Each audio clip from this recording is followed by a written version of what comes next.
I remember feeling depressed at a really young age, but not having a word for it. I want to say I was 5 years old, and I just felt it was the kind of sad where I couldn't catch my breath, but I didn't really know what that meant because I had people in the room with me, so I wasn't lonely. But I have very loving parents and parents that are very involved in my life. As I got older, it grew and got bigger, and when I was about 13 or 14 years old, I had my first panic attack.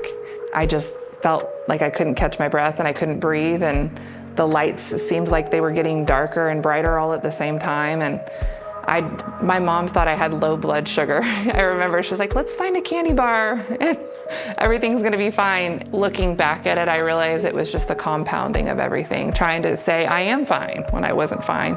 I did start to do a bit of acting out and kind of self-medicating, and I hung out with a crowd that I didn't hang out with when I was younger. You know, my parents would always say, I don't even know who your friends are, and it was probably intentional to some degree that I tried to find people that were extreme opposite of who I was. I pretty much was at the school that thought it's better to feel totally confused and out of my mind than to feel what I'm feeling. And at some point along the road, about, I think I was 15 or 16 years old, my parents had me start counseling. And at that time, I was diagnosed with clinical depression and anxiety. And they medicated me, but instead of taking some of those medications, I was selling them, just living a very, deceptive lifestyle, and it stole a lot of my teenage years. Depression to me was, I felt like I was drowning. I felt like someone had thrown me in the water and I couldn't get my head above. And it was waves just crashing over me. And I would have some small moment that would allow me to catch a breath, only to be just devastated by it again. As I got older and my depression got worse in my college years, I just couldn't even get out of bed. I actually did some local community college, and then I went away to college. And I thought that I really had all of my mental health stuff under control. One night, I just came undone, and everything came back flooding down on me. I remember sitting on the floor in my apartment, and I thought to myself, I opened my cabinets underneath my bathroom sink, and I thought, I wonder if I took all the medication in here, if I would just fall asleep. And then I wouldn't have to deal with all this anymore. Thank God, I had a moment where I just called my parents and I said, I'm not okay. I need you to come get me. I'm really not okay right now. For all of the stress that I had put them through, my parents came to my apartment in college that night and took me home. I would go visit my brother in College Station and have a blast with him, and then he would on Sunday morning wake me up and be like, we need to go to church. And I'm going, I'm not going to church. I'm not gonna go and be judged because my life doesn't look like everyone else's life. And that was all I could think about, is the church and God equaled judgment. And I just couldn't put that burden on myself at that time. So I had no relationship with God because I was angry at God. I felt like God wasn't helping my depression and God wasn't fixing my anxiety. He was letting me stay there. And I felt so angry and so frustrated and confused. And I felt like, my mom would always say, God has a purpose. And I would think that that's the most evil thing to say to me, that God has a purpose to put me in suffering. The first time I got married, it was to one of my brother's really good friends. And he was a pretty straight-laced guy and seemed to have his life together very well. And everyone was really excited when I started dating him. Historically, I had not dated very nice guys. I was like, yeah, everyone is proud of me, and I felt so good. I felt amazing. And then everybody started asking us when we were gonna get married. And I was young, I was 21, 22, when we started talking about getting married. And so when he asked me to marry him, I said yes, instantly. And then that night, when he went to sleep, I stayed up all night just sick to my stomach and unable to fix what I had started, what I had put into motion. There was wedding showers and wedding planning and wedding dress trying on and bridesmaids dresses. And I tried to make the best of it. I really did. When you're young and a marriage doesn't work out, it's not always that one person's bad and the other person's good. I think that in our situation, we were just bad for each other. I don't harbor hatred or anger towards him. We would go on to get divorced, and it would be emotionally, it was about 5 years of just emotional exhaustion. But it was really when I started to pray for the first time in a really, really long time. I went to a church called The Vineyard. The guy that led it stood up on stage and he talked about putting a gun in his mouth and wanting to kill himself. And it was the first time I was in church. And I was like, there's people like me that love God and they're okay and they're real. Everybody always asks me this, that I had this aha moment where I came back to the church, and it wasn't that. It was like this small chipping away at a really big iceberg. I've always had this perception of my parents of being truly like these perfect people. So I would look at myself and say, how can I be like them if I'm not like them? I don't feel that way. I do have sad thoughts and I do struggle with my mentality. And I thought to myself, there's no way there's a place for that in the church. So right after my divorce, I had met Ty at that point, and I started thinking to myself, how is anybody going to forgive me? Like, this is such an awful thing that I've done, that I'm divorced now. And my mom asked me if I believe that Christ died on the cross for my sins. And I said, well, of course I do. And she said, so why do you continue to crucify him over and over again? You're forgiven. Ty was raised in the church, and we were dating, and it came down to it for us to talk about getting married. We prayed together, and we said that if we ended up being married, that we would commit our life to Christ and our family, bar none.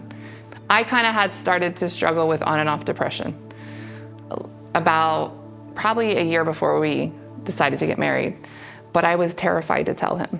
I always kept thinking, like, if Ty finds out, he's gonna leave me. So we get married, and then we ended up getting pregnant with Brooks, I think 2 months after we got married, our oldest. And then I have Brooks. And when Brooks came home, I just never connected with him.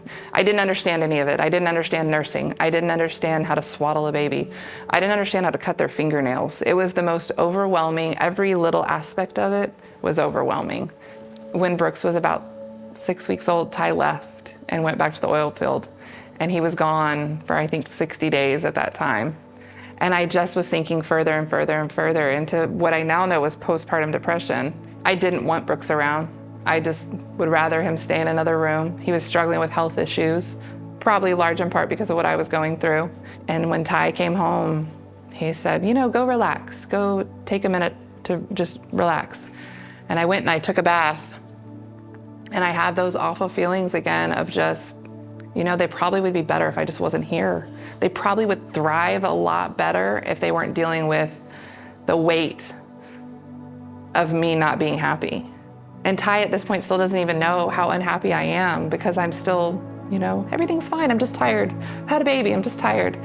And so I just jumped up out of the bathtub like, I will not feel this way. And I ran in the living room. And just the act of going to Ty and saying, I'm struggling right now, changed everything for me. I would start to have this feeling of not obligation, but I felt compelled to start to find a church. And I would visit churches, and it was the most overwhelming thing, by myself with 2 little babies, just trucking around with them, and Brooks would scream and it would be awful, and they'd pull me out of church, and I'm just going, why am I trying to do this? It's not worth it. It's not working. I started something for moms in the park. It was a free fitness camp. And I kind of did it for my sanity.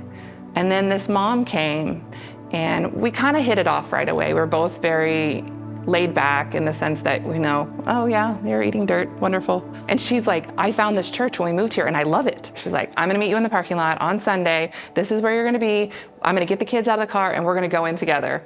And I got there and she showed up. I mean, she was there and she was so excited. We got our kids to class and she legitimately was excited to see me. So we went upstairs to LBS and everyone up there was genuinely asking me questions. I loved it. And I remember I came home, and at the time, Ty was working still a lot in the oil field. And I was like, I found a church and we're gonna go. And from that point forward, it was so easy for us. It was easy for Ty. It was easy for me.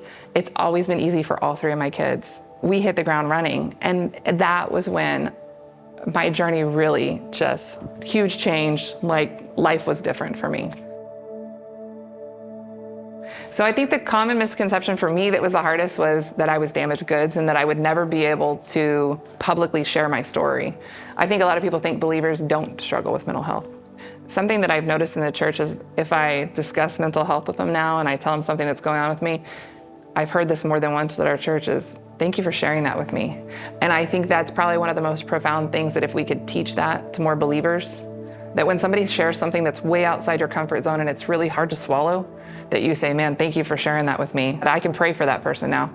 The Bible that I read, it doesn't say that those topics aren't supposed to be discussed. We're supposed to love each other, all of ourselves, not the pretty parts only. You gotta love the ugly too. I think the church should be the place we run to and we say, man, I am not okay. You know what? It took me a really long time to get out of bed this week, and I just really need you to pray for me about that. Those little moments, that if we were really there for each other in those little tiny moments, they wouldn't get so big. I pray about everything.